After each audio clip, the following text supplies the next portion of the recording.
ಕೃಷ್ಣ ಬಂದಾಗ ದುರ್ಯೋಧನನ ಅಥವಾ ಧೃತರಾಷ್ಟ್ರನ ಆಸ್ಥಾನದಲ್ಲಿ ಏನಾಯಿತು? ಅಲ್ಲೆಲ್ಲವೂ ಗುಪ್ತಚರರು, ಗೂಢಚರರು. ನನಗೆ ಬೇರೆ ಪ್ಲ್ಯಾನ್ ಇದೆ ಅಂತ ಹೇಳ್ತಾನೆ ದುರ್ಯೋಧನ. ಪಾಂಡವರಿಗೆ ಬಲ ಬೆಂಬಲ ಎಲ್ಲವೂ ಕೃಷ್ಣನೇ. ಕೃಷ್ಣ ಬರೋದೇ ಒಂದು ದೊಡ್ಡ ವಿಷಯ ಆಗಿಬಿಡುತ್ತೆ. ಜನ ಮುಗಿಬಿದ್ದು ಬಿಡ್ತಾರೆ ಕೃಷ್ಣನ ನೋಡೋದಕ್ಕೆ. ಮಾರನೇ ದಿನದ ರಾಜಸಭೆಯಲ್ಲಿ ಕೃಷ್ಣ ವ್ಯವಸ್ಥಿತವಾಗಿ ಮಂಡಿಸ್ತಾನೆ. ಮಾತನಾಡ್ತಾ ಇರುವಾಗಲೇ ದುರ್ಯೋಧನ ಸಭಾತ್ಯಾಗ ಮಾಡ್ತಾನೆ. ಹಾಸ್ತಿನಪುರದ ಅರಮನೆಯ ಮುಂದುಗಡೆ ಕೃಷ್ಣನ ಸೈನ್ಯ ಬಂದು ನಿಲ್ಲತ್ತೆ. ಕೃಷ್ಣ ಕೊನೆಗೆ ಅಧಿಕೃತವಾಗಿ ಬರ್ತಾನೆ ಮಾತಾಡ್ಲಿಕ್ಕೆ ಅಲ್ವಾ? ಕೃಷ್ಣ ಬಂದಾಗ ದುರ್ಯೋಧನನ ಆಸ್ಥಾನದಲ್ಲಿ ಎಲ್ಲರ ಸಮ್ಮುಖದಲ್ಲೂ ಕೃಷ್ಣ ಮಾತನಾಡುವಾಗ ದುರ್ಯೋಧನ ಕೃಷ್ಣನಿಗೆ ಯಾವ ರೀತಿ ಮರ್ಯಾದೆ ಕೊಡಬೇಕು, ಯಾವ ರೀತಿ ಗೌರವ ಕೊಡಬೇಕು ಅದನ್ನು ಕೊಡೋದಿಲ್ಲ ಅನ್ನುವಂಥದ್ದು ನಾವು ಕೇಳ್ಕೊಂಡು ಬಂದಿದ್ದೀವಿ. ಅಲ್ಲಿ ಏನಾಯಿತು? ಕೃಷ್ಣ ಬಂದಾಗ ದುರ್ಯೋಧನನ ಅಥವಾ ಧೃತರಾಷ್ಟ್ರನ ಆಸ್ಥಾನದಲ್ಲಿ ಏನಾಯಿತು? ಮಾತುಕತೆಗೆ ಬಂದಾಗ, ಪ್ರಸ್ತಾಪ ಮಾಡಿದಾಗ ದುರ್ಯೋಧನನ ಪ್ರತಿಕ್ರಿಯೆ ಏನು, ಅಲ್ಲಿದ್ದವರ ಪ್ರತಿಕ್ರಿಯೆ ಏನು, ಹೇಗಿತ್ತು ಅದು ಸನ್ನಿವೇಶ? ಕೃಷ್ಣ ಸಂಧಾನಕ್ಕೆ ಬರ್ತಾನೆ ಅನ್ನೋ ಸುದ್ದಿ ಮೊದಲೇ ಬರುತ್ತೆ. ಅಲ್ಲೆಲ್ಲವೂ ಗುಪ್ತಚರರು, ಗೂಢಚರರು. ಅವನು ಬಂದಮೇಲೆ ಗೊತ್ತಾಗೋದೇನೋ ಅಲ್ಲ, ಕೃಷ್ಣ ಬರ್ತಾನೆ ಅನ್ನೋದು ಗೊತ್ತಾಗುತ್ತೆ. ಕೃಷ್ಣ ಬರ್ತಾನೆ ಅಂತಂದಾಗ ಹಾಸ್ತಿನಪುರದಲ್ಲಿ ಒಂದು ಸಭೆ ಸೇರುತ್ತೆ. ಆ ಸಭೆಯಲ್ಲಿ ದುರ್ಯೋಧನ ಮಂಡಿಸ್ತಾನೆ. ನನಗೆ ಬೇರೆ ಪ್ಲ್ಯಾನ್ ಇದೆ ಅಂತ ಹೇಳ್ತಾನೆ ದುರ್ಯೋಧನ. ಏನು ಅಂತ ಕೇಳಿದರೆ, ಕೃಷ್ಣ ಸಂಧಾನಕ್ಕೆ ಬಂದಾಗ ನಾನು ಕೃಷ್ಣನನ್ನು ಬಂಧಿಸ್ತೀನಿ. ಪಾಂಡವರಿಗೆ ಬಲ ಬೆಂಬಲ ಎಲ್ಲವೂ ಕೃಷ್ಣನೇ. ಕೃಷ್ಣನನ್ನು ನಾನು ಬಂಧಿಸಿ ನನ್ನ ಸೆರೆಮನೆಯಲ್ಲಿಟ್ಟರೆ ಪಾಂಡವರು ಯುದ್ಧ ಮಾಡೋದು ಅನ್ನೋ ಒಂದು ಅಂಶ ಇಲ್ಲ. ಹಾಗಾಗಿ ಯುದ್ಧ ನಡೆಯಲ್ಲ. ಸೊ ಎಲ್ಲರೂ ತಂತ್ರ ಪ್ರತಿತಂತ್ರವನ್ನು ಪ್ರತಿ ಕ್ಷಣವೂ ಮಾಡ್ತಾ ಇರ್ತಾರೆ. ಪ್ರತಿ ಕ್ಷಣವು. ಭೀಷ್ಮಲ್ಲ ಕನಲಿ ಹೋಗ್ತಾರೆ. ಒಂದು ಮಾತು ಕೇಳಿ ಏನು ಮಾತಾಡ್ತಾ ಇದ್ದಿ ಅಂತ. ಕೃಷ್ಣನನ್ನ ಬಂಧಿಸ್ತೀನಿ ಅಂತ ಹೇಳೋದು ಮೊದಲನೇದು. ಎರಡನೇದೇನೆಂದ್ರೆ, ಯಾವಾಗಲೂ ಸಂಧಾನಕ್ಕೋ ರಾಯಭಾರಿಯಾಗೋ ದೂತನಾಗೋ ಬಂದವನನ್ನ ಏನೂ ಮಾಡಬಾರದು. ಅದು ಎಂಥ ಶತ್ರುವೇ ಆದರೂ, ಎಂಥ ದುಷ್ಟನೇ ಆದರೂ ರಾಯಭಾರಿಯನ್ನೇನೂ ಮಾಡೋಲ್ಲ. ಅವನನ್ನ ಅಷ್ಟೇ ರಕ್ಷಣೆಯಿಂದ ಕಳಿಸಿಕೊಡ್ತಾರೆ. ಪಾಕಿಸ್ತಾನದ ವಿರುದ್ಧ ಏನೇ ಏರ್ ಸ್ಟ್ರೈಕ್ ಮಾಡ್ತಿದ್ರು ಕೂಡ ದೆಹಲಿ ಅಥವಾ ಇನ್ನೆಲ್ಲ ಇರುವಂಥ ಪಾಕಿಸ್ತಾನ ರಾಯಭಾರ ಕಚೇರಿಗೆ ರಕ್ಷಣೆ ಕೊಡಲೇಬೇಕು. ನಾವು ಇಲ್ಲೇ ಒಂದು ಬಾಂಬ್ ಹಾಕೊಳ್ಳಲ್ಲ, ಆಗಲ್ಲ. ಅವರು ಹಾಕೋಲ್ಲ. ಈಗ ಪಾಕಿಸ್ತಾನದಲ್ಲಿರುವ ಭಾರತದ ರಾಯಭಾರ ಕಚೇರಿ ಮೇಲೆ ಬಾಂಬ್ ಹಾಕೊಂಡು ಇಲ್ಲಿ ಬಾಂಬ್ ಹಾಕಲ್ಲ. ಅಂದ್ರೆ ಅವುಗಳನ್ನೇನು ಡಿಸ್ಟರ್ಬ್ ಮಾಡಲ್ಲ. ಅಂಥ ಕೆಲಸಕ್ಕೆ ಹೊರಟಿದ ದುರ್ಯೋಧನ. ಮತ್ತು ಕೃಷ್ಣನ ಬಂಧನ ಅಂತ ಅದು ಎಲ್ಲರೂ ವಿರೋಧ ಮಾಡ್ತಾರೆ. ವಿರೋಧ ಮಾಡಿದರೆ ಅವನು ಕೇಳೋದಕ್ಕೆ ಸಿದ್ಧನಿಲ್ಲ. ನಾನು ಮಾಡಿಯೇ ಮಾಡ್ತೀನಿ ಅಂತ ಅವನು ಕುತ್ಕೋತಾನೆ. ಮಾಡಿಯೇ ಮಾಡ್ತೀನಿ ಅಂತ. ಅಷ್ಟು ಸಭೆಯಲ್ಲಿ ಅದು ಹಾಗೆ ಅರ್ಧಂಬರ್ಧಾಗಿ ಸಭೆ ಮುಗಿಯುತ್ತೆ. ಇವರು ವಿರೋಧಿಸ್ತಾರೆ, ಅವನು ಮಾಡೋನೇ ಅಂತ. ಕೃಷ್ಣ ಬರ್ತಾನೆ. ಕೃಷ್ಣ ಬರೋದೇ ಒಂದು ದೊಡ್ಡ ವಿಷಯ ಆಗಿಬಿಡತ್ತೆ. ಕೃಷ್ಣ ಇವರ ಕುರುಜಾಂಗಲದ ಯಾವ ಯಾವ ಊರಿನಲ್ಲಿ ಬರ್ತಾನೋ ಅಲ್ಲಿ ಎಲ್ಲ ದೊಡ್ಡ ದೊಡ್ಡ ದೊಡ್ಡ ಕಾರ್ಯಕ್ರಮಗಳಾಗ್ತಾ ಹೋಗ್ಬಿಡತ್ತೆ. ಜನ ಮುಗಿಬಿದ್ದು ಬಿಡ್ತಾರೆ ಕೃಷ್ಣನ್ ನೋಡೋದಕ್ಕೆ. ನಾವಿವತ್ತು ಸ್ಟಾರ್ಡಮ್ ಅಂತ ಏನು ನೋಡ್ತೀವಿ, ಸೆಲೆಬ್ರಿಟಿ ಬಂದರೆ ಹಿಂಗೆ ಲಕ್ಷ ಜನ ಮುತ್ತುತ್ತಾರೆ ಅಂತ ಏನು ನೋಡ್ತೀವಿ, ಅದನ್ನು ಕುರುಜಾಂಗಲಕ್ಕೆ ಬಂದಾಗ, ಕೃಷ್ಣ ಬಂದಾಗ ಜನ ಹಾಗೆ ಮಾಡ್ತಾರೆ. ಅಲ್ಲಿಯ ಪ್ರಜೆಗಳು ಅಂದರೆ ಅಲ್ಲಿಯ ಪ್ರಜೆಗಳ ಮನೋಭಾವ ಏನಿತ್ತು ಅನ್ನೋದು ಅದರಲ್ಲಿ ಗೊತ್ತಾಗುತ್ತೆ. ಕೃಷ್ಣನ ಕುರಿತಾಗಿ ಅವರ ಭಾವ ಒಂದು, ಪಾಂಡವರ ಕಡೆಯಿಂದ ಬಂದವರ ಕುರಿತಾದ ಭಾವ ಏನಿತ್ತು ಅವರಿಗೆ ಅಂತ ಅದು ಗೊತ್ತಾಗ್ತಾ ಇರುತ್ತೆ ಅವರಿಗೆ. ಆ ತರಹದ ವ್ಯಾಪಕ ಬೆಂಬಲ ತಮ್ಮ ರಾಷ್ಟ್ರದಲ್ಲಿ ಕೃಷ್ಣನಿಗೆ ಸಿಗ್ತಾ ಇದೆ ಅಂತ. ಕೃಷ್ಣ ಬರ್ತಾನೆ. ಬಂದು ಇವರನ್ನು ಮೊದಲ ಹಿಂದಿನ ದಿನ ಹೋಗಿ ಇವನನ್ನು ಭೇಟಿ ಮಾಡ್ತಾನೆ. ದುಶ್ಯಾಸನನ ಅರಮನೆಯಲ್ಲಿ ಅವನಿಗೆ ವಸತಿ ವ್ಯವಸ್ಥೆ ಮಾಡಿರ್ತಾರೆ ಇವರು. ದುಶ್ಯಾಸನದ್ದು ಭಾಳ ಅದ್ಭುತವಾದ ಅರಮನೆ ಅಲ್ಲಿರೋದ್ರಲ್ಲಿ. ಅಲ್ಲಿ ವ್ಯವಸ್ಥೆ ಮಾಡಿರ್ತಾರೆ. ಅವನು ಹೋಗ್ತಾನೆ ಅಲ್ಲಿಗೆ, ಆದರೆ ಅಲ್ಲಿ ಉಳಿಯೋಲ್ಲ. ಅವನು ಹೇಳ್ತಾನೆ, ನಾನಿಲ್ಲಿ ಊಟ ಮಾಡಲ್ಲ ನಿಮ್ಮಲ್ಲಿ ಅಂತ. ದುರ್ಯೋಧನ ಕೇಳ್ತಾನೆ, ಯಾಕೆ ಅಂತ. ಭಾಳ ಚೆನ್ನಾಗಿ ಹೇಳ್ತಾನೆ ಅವನು.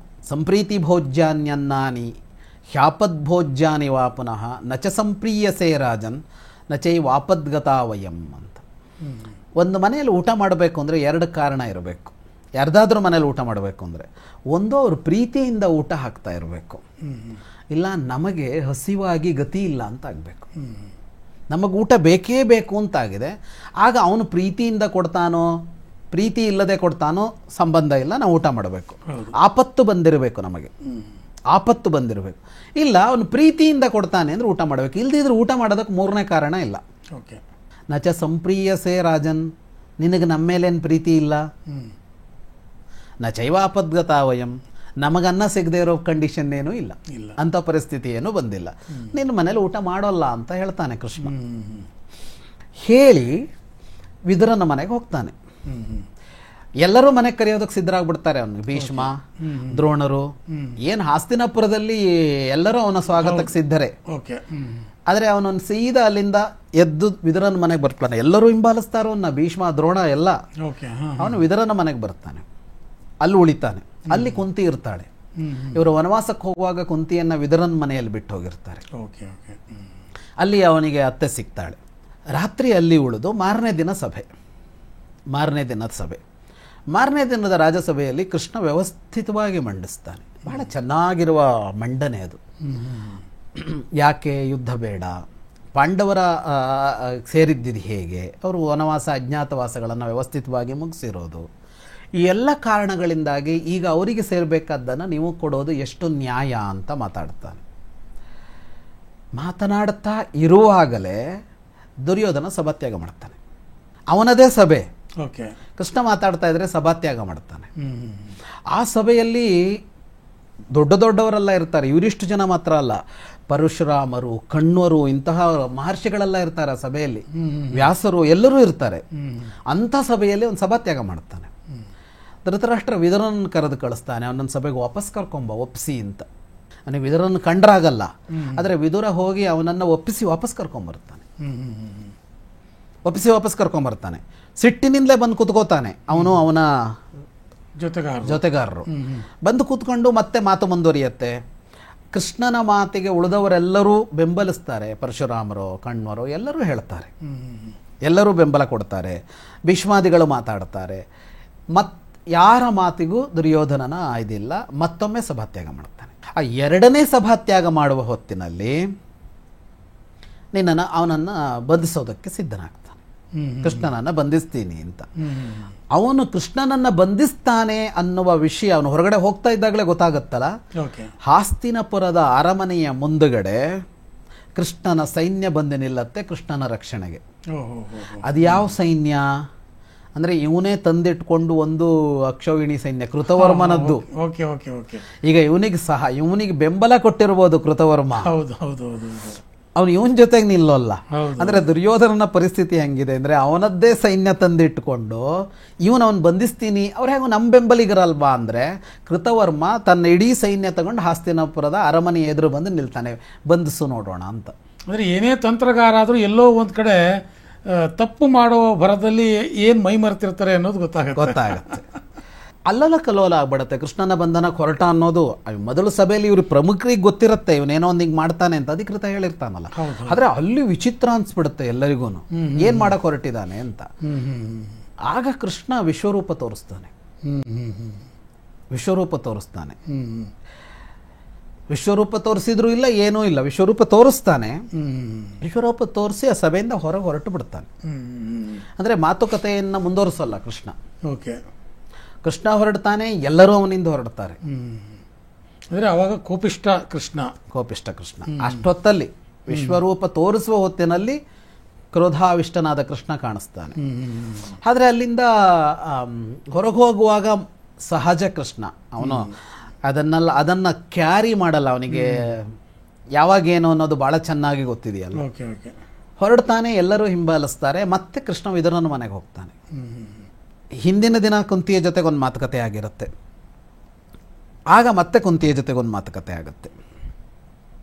ಕುಂತಿಯ ಜೊತೆಗೆ ಮಾತುಕತೆ ಆಡಿ ಮತ್ತೆ ಅಲ್ಲಿಂದ ಹೊರಡ್ತಾನೆ. ಅವನು ಹೊರಟಾಗ ಕರ್ಣನ ಜೊತೆಗೆ ಏಕಾಂತವಾಗಿ ಮಾತಾಡ್ತಾನೆ ಕೃಷ್ಣ. ಅಲ್ಲಿಯ ಕುಂತಿಯ ಮಾತುಕತೆ ಮತ್ತು ಕರ್ಣನ ಮಾತುಕತೆ ಎರಡು ಬಹಳ ವಿಶಿಷ್ಟವಾದದ್ದು. ಸತ್ಯಮಿಥ್ಯಕ್ಕೆ ಬೇಕು ಅದು, ಯಾಕೆ ಅಂದ್ರೆ ಅದು ಬಹಳ ತಪ್ಪಾಗಿ ಹೊರಗಡೆ ಇದೆ.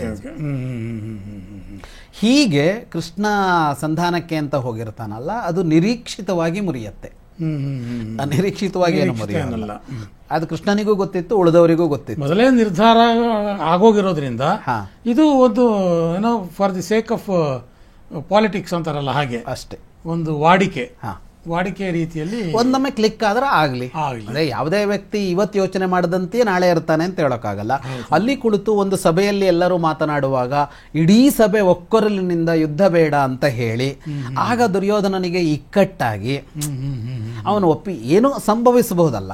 ಆದ್ರೆ ಅಂಥದ್ದೇನೋ ಆಗಲ್ಲ. ಅಷ್ಟು ಮೊಂಡ ಅವನು, ಹಠಮಾರಿ. ಇಲ್ಲಿ ಅವನು ಹೊರಡೋದಕ್ಕೆ ಮುಂಚೆ ಕುಂತಿಯ ಹತ್ರ ಮಾತಾಡ್ದ ಕೃಷ್ಣ ಅನ್ನುವಂಥ ಮಾತುಗಳು ಬಂತು. ಸೊ ಬಹಳಷ್ಟು ವಿಚಾರಗಳು ಇಲ್ಲಿ ಕುಂತಿಯ ಬಗ್ಗೆ ನಾವು ಕೇಳ್ತಾ ಇರ್ತೀವಿ. ಸಹಜವಾಗಿ ಒಂದಷ್ಟು ಕೆಲವರು ಸೆಮಿನಾರ್ಗಳಲ್ಲಿ ಮಾತಾಡೋರಿದ್ದಾರೆ, ವೈಚಾರಿಕತೆ ಹೆಸರಿನಲ್ಲಿ ಮಾತಾಡೋರಿದ್ದಾರೆ. ಕುಂತಿ ಸ್ವಾರ್ಥದಿಂದ ಕರ್ಣನನ್ನು ಬಲಿ ಕೊಟ್ಲು ಅನ್ನುವಂಥ ಮಾತುಗಳು ಬರುತ್ತೆ, ಸಹಜವಾಗಿ ಒಂದಷ್ಟು ಬರುತ್ತೆ. ಈ ಸಂದರ್ಭದಲ್ಲಿ ಕುಂತಿಯ ವ್ಯಕ್ತಿತ್ವ ಕೃಷ್ಣನ ಮುಂದೆ ಹೇಗೆ ವ್ಯಕ್ತ ಆಯಿತು ಅಂತ ಈ ವಿಚಾರಗಳನ್ನು ಇಟ್ಟುಕೊಂಡಾಗ ಅದರ ಹಿನ್ನೆಲೆಯಲ್ಲಿ ಕುಂತಿಯ ವ್ಯಕ್ತಿತ್ವ ಅನ್ನೋದು ಅನಾವರಣಗೊಳ್ಳೋದೇ ಈ ಸನ್ನಿವೇಶದಲ್ಲಿ. ಏನಾಗುತ್ತೆ, ಹಿಂದಿನ ದಿನ ಕೃಷ್ಣ ಸಿಕ್ಕಿದಾಗ ಅವಳು ಭಾಳ ನೊಂದಿರ್ತಾಳೆ. ಅಂದರೆ ವಯಸ್ಸಾಗಿದೆ ಅವಳಿಗೆ. ಆ ವಯಸ್ಸಲ್ಲಿ ಮಕ್ಕಳೆಲ್ಲ ಎಲ್ಲೋ ಕಾಡು ಪಾಲಂತೆ, ಆಮೇಲೆ ಎಲ್ಲೋ ಅಜ್ಞಾತವಾಸ, ಎಲ್ಲಿದ್ದಾರೆ ಅಂತ ಗೊತ್ತಿಲ್ಲ, ಇದೆಲ್ಲ ನೋವಾಗಿರುತ್ತೆ ಅವಳಿಗೆ. ಎರಡನೇ ದಿನ ಅವನು ಏನು ಭೇಟಿ ಮಾಡ್ತಾನೆ ಕೃಷ್ಣ, ಆಗ ಅವಳು ಬಹಳ ಸ್ಟ್ರಾಂಗ್ ಆಗಿ ಮಾತಾಡ್ತಾಳೆ, ಬಹಳ ಸುದೀರ್ಘವಾಗಿ ಮಾತಾಡ್ತಾಳೆ ಅವಳು. ನನ್ನ ಮಕ್ಕಳಿಗೆ ಕ್ಷತ್ರಿಯರಾಗೋದಕ್ಕೆ ಹೇಳು ಅಂತ ಹೇಳ್ತಾಳೆ. ಓಹೋ, ನನ್ನ ಮಕ್ಕಳಿಗೆ ಕ್ಷತ್ರಿಯರಾಗಿ ಬದುಕೋದಕ್ಕೆ ಹೇಳು ಅಂತ ಹೇಳ್ತಾಳೆ. ಅದಕ್ಕೆ ಉದಾಹರಣೆಗಳನ್ನು ಕೊಡ್ತಾಳೆ, ಹಿಸ್ಟ್ರಿ ಹೇಳ್ತಾಳೆ ಅವಳು, ಇತಿಹಾಸ ಹೇಳ್ತಾಳೆ ಅವಳು. ಹಿಂದೆ ಒಬ್ಬ ರಾಜಕುಮಾರ ಹೀಗೆ ಸೋತು ಬಂದಿರ್ತಾನೆ, ಯುದ್ಧದಲ್ಲಿ ಸೋತು ಇನ್ನೇನು ಸಾಯ್ತಾನೆ ಅಂತ ಬಂದಿರ್ತಾನೆ. ಅವನ ತಾಯಿ ಬಾಯಿಗೆ ಬಂದಂಗೆ ಬೈತಾಳೆ ಅವಳಿಗೆ, ಅವನಿಗೆ ಹೀಗೆ ಬಂದು ಹೇಡಿ ಥರ ಕೂತಿದೆಯಲ್ಲ ಅಂತ, ಯುದ್ಧ ಭೂಮಿಯಿಂದ ಓಡ್ ಬಂದಿಯಲ್ಲ ಅಂತ ಬೈತಾಳೆ ಅವಳು. ಓಕೆ, ಬೈದು ಅವನು ತಾಯಿ ಹಾಗೆ ಹೇಳಿದ್ಲು ಅಂತ ಮತ್ತೆ ಸೇನೆ ಕಟ್ಟಿ ಶತ್ರುಗಳನ್ನು ಸೋಲ್ಸಿರ್ತಾನೆ. ಆ ಹಳೆ ಕಥೆಯನ್ನು ಹೇಳ್ತಾಳೆ. ಹೇಳ್ತಾಳೆ ಮಕ್ಕಳನ್ನ ಯಾಕೆ ಪಡ್ಕೊಳ್ತಾಳೆ ಒಬ್ಬ ಕ್ಷತ್ರಿಯ ಸ್ತ್ರೀಯೋ, ಆ ಕೆಲಸ ಮಾಡೋದಕ್ಕೆ ಹೇಳು ಅಂತ, ಇದಕ್ಕಾಗೆಲ್ಲ ಮಕ್ಕಳಂತ ಪಡ್ಕೊಂಡಿದ್ದು ಅಂತ. ಹಾಗಾಗಿ ಅತ್ಯಂತ ಒಬ್ಬ ಕ್ಷತ್ರಿಯ ಸ್ತ್ರೀ ಹೇಗೆ ವರ್ತಿಸಬೇಕೋ ಹಾಗೆ ಮಾಡ್ತಾಳೆ. ಅದರ ಜೊತೆಗೆ ಎಲ್ಲರಿಗೂ ಇಂಥ ಸಂದೇಶ ಕೊಡು ಅಂತ ಹೇಳ್ತಾಳೆ. ಯುಧಿಷ್ಠಿರನಿಗೆ ಈ ಮಾತು ಹೇಳು, ಭೀಮನಿಗೆ ಈ ಮಾತು ಹೇಳು, ಅರ್ಜುನನಿಗೆ ಈ ಮಾತು ಹೇಳು ಅಂತ ಹೇಳ್ತಾಳೆ. ಎಲ್ಲ ಹೇಳಿ ಕೊನೆಗೆ ಮತ್ತೊಮ್ಮೆ ಅರ್ಜುನನಿಗೆ ಈ ಮಾತು ಹೇಳು ಅಂತ ಹೇಳಿ ಕಳಿಸ್ತಾಳೆ. ಅದೇನು ಅಂದರೆ ದ್ರೌಪದ್ಯಾ ಪದವೀಂಚರ ಅಂತ, ದ್ರೌಪದಿಯ ನಡೆ ಯಾವುದೋ ಅದನ್ನು ಅನುಸರಿಸೋದಕ್ಕೆ ಅರ್ಜುನನಿಗೆ ಹೇಳು ಅಂತ ಹೇಳ್ತಾಳೆ. ಅವಳಿಗೆ ಗೊತ್ತಿದೆ ದ್ರೌಪದಿ ಯುದ್ಧ ಬೇಕು ಅಂತ ಕೇಳ್ತಾಳೆ ಅಂತ. ಯಾಕೆಂದ್ರೆ ದ್ರೌಪದಿಗೆ ಅನ್ಯಾಯ ಆಗಿದೆ ಅಲ್ಲಿ, ಅವಳು ಪ್ರತೀಕಾರ ಬಯಸ್ತಾಳೆ. ದ್ರೌಪದಿ ಏನ್ ಹೇಳ್ತಾಳೋ ಅದನ್ನ ಮಾಡಕ್ ಹೇಳು ಅಂತ ಹೇಳಿ ಕಳಿಸ್ತಾಳೆ. ಅಂದ್ರೆ ಹಂಗಿದ್ದೊಂದು ಅತ್ತೆ ಸಿಗಲ್ಲ. ಸೊಸೆ ಪರವಾಗಿ ನಿಲ್ತಾಳೆ. ಹಾಗೆ ಅಷ್ಟು ಜೋರಾಗಿ ಅವಳು ಮಾತನಾಡಿ ಕಳಿಸ್ತಾಳೆ. ಆದರೆ ಅಷ್ಟು ಜೋರಾಗಿ ಮಾತನಾಡಿ ಕಳಿಸಿ ಆ ಕಡೆ ಹೋದ ಮೇಲೆ ಕೃಷ್ಣ ಕರ್ಣ ಮಾತಾಡ್ಕೊಳ್ತಾರೆ. ಆಮೇಲೆ ಕೃಷ್ಣ ಹೋಗ್ತಾನಲ್ಲ, ಹೋದ್ಮೇಲೆ ವಿದುರ ಬಹಳ ನೊಂದು ಬಿಟ್ಟಿರ್ತಾನೆ. ವಿದುರನಿಗೆ ನಿರ್ಣಯ ಆಗತ್ತೆ, ಇದು ಯುದ್ಧವೇ ಆಗತ್ತೆ, ನಿರ್ಣಯ ಅನ್ನೋ ಥರ ಆಗಿದೆಯಲ್ಲ. ಆಮೇಲೆ ಅಲ್ಲಿ ಇನ್ನೊಂದು ಏನು ಮಾಡ್ತಾನೆ ಕೃಷ್ಣ ಅಂದರೆ, ಹೊರಡುವಾಗ ಘೋಷಣೆ ಮಾಡಿ ಹೊರಡ್ತಾನೆ. ವಿಶ್ವರೂಪ ತೋರಿಸಿದವನು ಅಲ್ಲಿಂದ ಹೊರಗಡೆ ಬಂದವನು ಹೇಳ್ತಾನೆ, ಇಂತಿಷ್ಟನೇ ದಿನ ಯುದ್ಧ ಆರಂಭ ಆಗತ್ತೆ, ಯುದ್ಧ ನಿಶ್ಚಯ ಅಂತ ಘೋಷಣೆ ಮಾಡ್ತಾನೆ. ಸಭೆಯಲ್ಲಿ ಮಾಡಲ್ಲ, ಹೊರಗಡೆ ಬಂದ ಮೇಲೆ ಮಾಡ್ತಾನೆ. ಹಾಗಾಗಿ ಯುದ್ಧ ನಿಶ್ಚಯದ ಘೋಷಣೆ ಮಾಡೋದು ಕೃಷ್ಣ.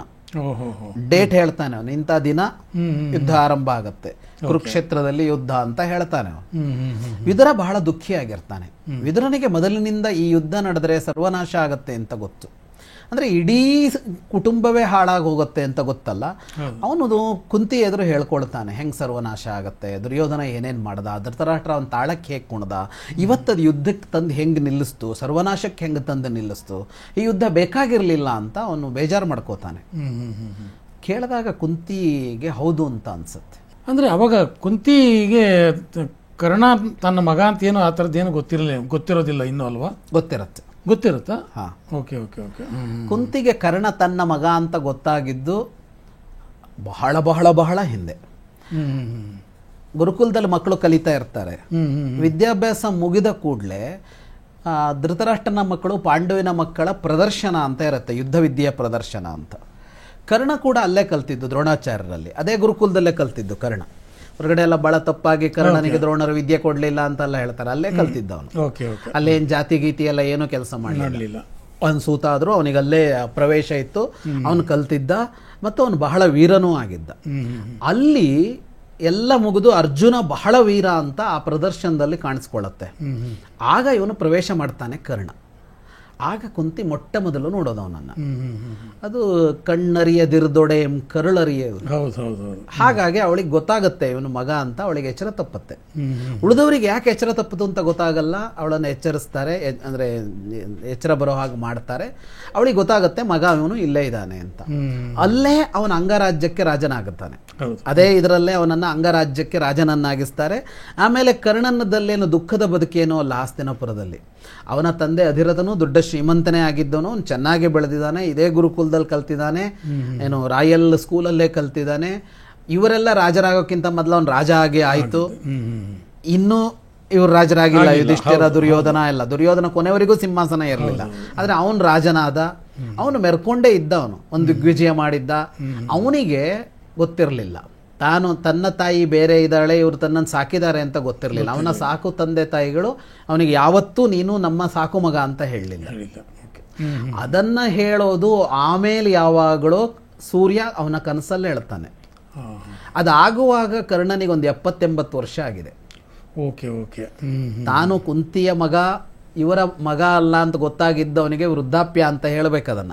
ಆಗ 70-80 ಅಂದ್ರೆ ಸ್ವಲ್ಪ ಪ್ರೌಢ ವಯಸ್ಸಿನ ತರ ಇತ್ತು. ಆಗ ಗೊತ್ತಾಗೋದು, ಅಲ್ಲಿವರೆಗೆ ಅವನಿಗೆ ಏನು ಗೊತ್ತಿಲ್ಲ. ಹಾಗಾಗಿ ಇವರೆಲ್ಲ ಹೊರಗಡೆ ಚಿತ್ರಿಸೋ ತರ ತಾಯಿ ಮಮತೆ ವಂಚಿತನಾದ ಅಲ್ಲ, ಏನೂ ಇಲ್ಲ.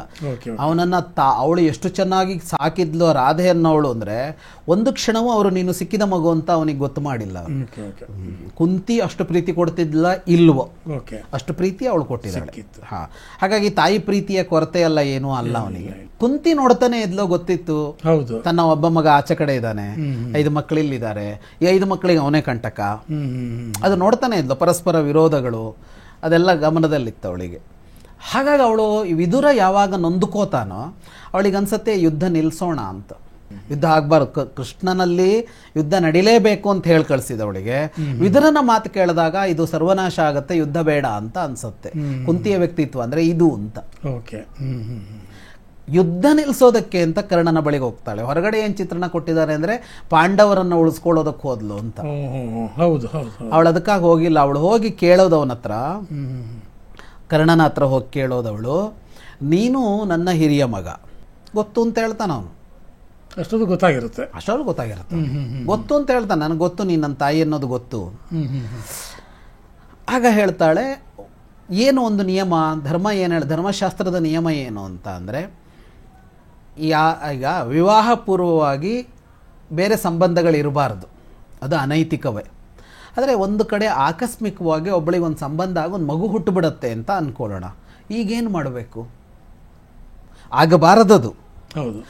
ಆಗಿ ಬಿಟ್ಟರೆ ಆಗ ಅವಳನ್ನು ಬಹಿಷ್ಕಾರ ಹಾಕಬೇಕು. ಅವಳಿಗೆ ಹುಟ್ಟಿದ ಮಗು ಏನಾಗಬೇಕು? ಅದಕ್ಕೊಂದು ಗತಿ ಕಾಣಿಸ್ಬೇಕಲ್ಲ. ಈಗ ಆ ಥರ ಹುಟ್ಟಿದ್ರೆ ನಾವು ಸಮಾಜ ಅದಕ್ಕೆ ಗೌರವ ಕೊಡಲ್ಲ ಅಂತ ತಗೊಂಡೋಗಿ ಇದಕ್ಕೆ ಎಸಿತಾರೆ, ಅವರು ಕಸ ತೊಟ್ಟಿಗೆ ಎಸಿತಾರೆ. ಆ ಮಕ್ಕಳಿಗೆ ಒಂದು ಗೌರವ ಇರಲ್ಲ. ಆದರೆ ಆ ಮಗುವಿಗೆ ಸಲ್ಲಬೇಕಾದ, ಒಂದು ಜೀವಿಗೆ ಸಲ್ಲಬೇಕಾದ ಗೌರವ ಸಲ್ಲಬೇಕಲ್ಲ. ಅದಕ್ಕೆ ನಿಯಮ ಏನು ಅಂದರೆ, ಯಾರು ಅವಳನ್ನು ಮದುವೆ ಆಗ್ತಾನೋ ಅವಳ ಮೊದಲ ಮಗ ಅವನಾಗ್ತಾನೆ.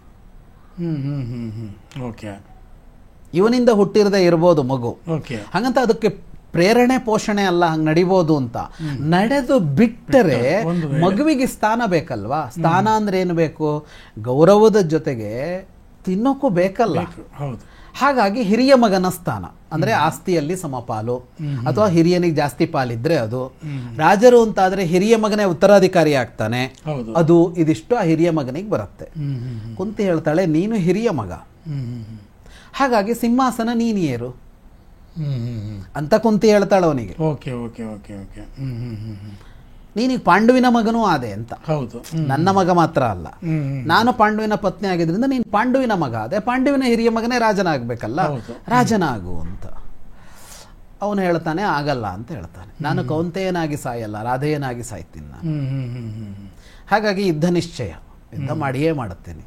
ಅವನೇ ಮಾತು ಕೊಡ್ತಾನೆ, ಇವಳು ಮಾತು ಕೇಳೋಲ್ಲ. ತೊಟ್ಟ ಬಾಣ ತೊಡೆದಿರುವಂತಲ್ಲ ಇಲ್ಲ, ತೊಟ್ಟ ಬಾಣ ತೊಡದೇ ಇರೋದು ಅಂತಲ್ಲ ಮಾತುಕತೆ ಏನೂ ಇಲ್ಲ. ಅವನು ಹೇಳ್ತಾನೆ, ನನಗೆ ಅರ್ಜುನನ ಮೇಲೆ ಇದ್ದೇ ಇದೆ ದ್ವೇಷ. ಈ ಯುದ್ಧ ಮುಗಿದ ಮೇಲೆ ನಿನಗೆ 5 ಜನ ಮಕ್ಕಳು ಇರ್ತಾರೆ. ಈಗಲೂ 5 ಜನ, ಆಮೇಲೂ 5 ಜನ ಅಂತಾರ. ಅರ್ಜುನ ಸತ್ರೆ ನನ್ನ ಸೇರಿಸಿ ನಿಂಗೆ 5 ಜನ ಮಕ್ಕಳು ಇರ್ತಾರೆ. ನಾನು ಸತ್ರೆ ಅವ್ರ 5 ಜನ ಇರ್ತಾರೆ. ನಾನು ಅರ್ಜುನ ಇಬ್ರು ಬದುಕೋ ಪ್ರಶ್ನೆ ಇಲ್ಲ. ಹಾಗಾಗಿ ಯುದ್ಧ ನಡೆಯುತ್ತೆ. ಉಳಿದ 4 ಜನರನ್ನು ನಾನು ಕೊಲ್ಲಲ್ಲ. ಅಂತ ಹೇಳ್ತಾನ ಅವನು. ಓಕೆ. ಕೊಲ್ಲಲ್ಲ ಅನ್ನೋದು ಅವನ ನಿರ್ಣಯ, ಅದು ತಮ್ಮಂದ್ರನ್ನ ಕೊಲ್ಲಲ್ಲ ಅಂತ ಅವನಿಗೆ ತಮ್ಮಂದ್ರು ಅಂತ ಗೊತ್ತಾಗಿರತ್ತಲ್ಲ, ಅವರನ್ನು ಕೊಲ್ಲಲ್ಲ ನಾನು, ಅರ್ಜುನನ ಬಿಡಲ್ಲ. ಹಾಗಾಗಿ ನಿನಗೆ 5 ಮಕ್ಕಳಂತೂ ಯುದ್ಧದ ಆನಂತರವೂ ಉಳಿತಾರೆ ಅಂತ ಅವನು ಹೇಳಿ ಕಳಿಸ್ತಾನೆ. ಕರ್ಣ ಕುಂತಿಯರ ನಡುವೆ ನಡೆದಿದ್ದು ಇದು. ಇವಳು ಯುದ್ಧ ನಿಲ್ಲಿಸೋದಕ್ಕೆ ಅಂತ ಕುಂತಿ ಹೋಗಿದ್ದೆ ಹೊರತು ತನ್ನ ಮಕ್ಕಳ ಪರವಾಗಿ ಕೇಳೋದಕ್ಕೆ ಹೋಗಿದ್ದಲ್ಲ. ಯಾಕೆಂದ್ರೆ ಅವಳಿಗೆ ಗೊತ್ತು ತನ್ನ ಮಕ್ಕಳ ಸಾಮರ್ಥ್ಯ, ಅಷ್ಟೆಲ್ಲ ಗೊತ್ತಿಲ್ಲದೆ ಇರೋಳೇನೂ ಅಲ್ಲ ಅವಳು. ಇದು ಕುಂತಿ ವ್ಯಕ್ತಿತ್ವ. ಸೊ ಅದಾದ ನಂತರದಲ್ಲಿ ನಿಜವಾದ ಯುದ್ಧ ಸಿದ್ಧತೆ ಅನ್ನೋದು ಪ್ರಾರಂಭ ಆಗುತ್ತೆ. ಇವ್ರು ಹೇಗೆ ಅದನ್ನ ಮೊಬಿಲೈಸ್ ಮಾಡ್ಕೋತಾರೆ? ಅವರುಗಳಲ್ಲಿ ಒಂದಿಷ್ಟು ಜನ ಈ ಕಡೆಗೂ ಇರ್ತಾರೆ, ಒಂದಿಷ್ಟು ಜನ ಆ ಕಡೆಗೂ ಇರ್ತಾರೆ. ಯಾರ್ಯಾರಿಗೋ ಯಾರ್ಯಾರ ಮೇಲೋ ಸಿಟ್ಟು, ಅವರೆಲ್ಲ ಕೆಲವರು ಆಚೆ ಕೆಲವರು ಈಚೆ ಸೇರ್ಕೊಂಡಿರ್ತಾರೆ. ಅದರಲ್ಲಿ ದುರ್ಯೋಧನ ಬಹಳ ತಂತ್ರ ಮಾಡ್ತಾನೆ. ಆಗ ಕೊಟ್ಟ ಮಾತಿನಂತೆ ನಡ್ಕೊಳ್ಳೋ ಅಭ್ಯಾಸ ಅವರದ್ದು. ಹಾಗಾಗಿ ಅವನು ಅವ್ರ ಕಡೆಗೆ ನಿಲ್ತಾನೆ. ಇಂಥ ತಂತ್ರಗಾರಿಕೆಗಳು ನಡೆಯುತ್ತೆ ಅವರನ್ನ ಒಲಿಸಿಕೊಳ್ಳೋದಕ್ಕೆ. ಅವನ ತಂತ್ರಗಾರಿಕೆಯೇ ಬಹಳ ಪ್ರಬಲ. ಪ್ರತಿಯೊಬ್ಬರನ್ನು ಯಾವುದನ್ನ ಅವರನ್ನ ಕಟ್ಟಿ ಹಾಕತ್ತೋ ಅದರಿಂದ ಕಟ್ಟಿ ಹಾಕಿ ತನ್ನ ಪರವಾಗಿ ಯುದ್ಧ ಮಾಡೋಕೆ ಮಾಡ್ಕೊಂಡಿರ್ತಾನೆ.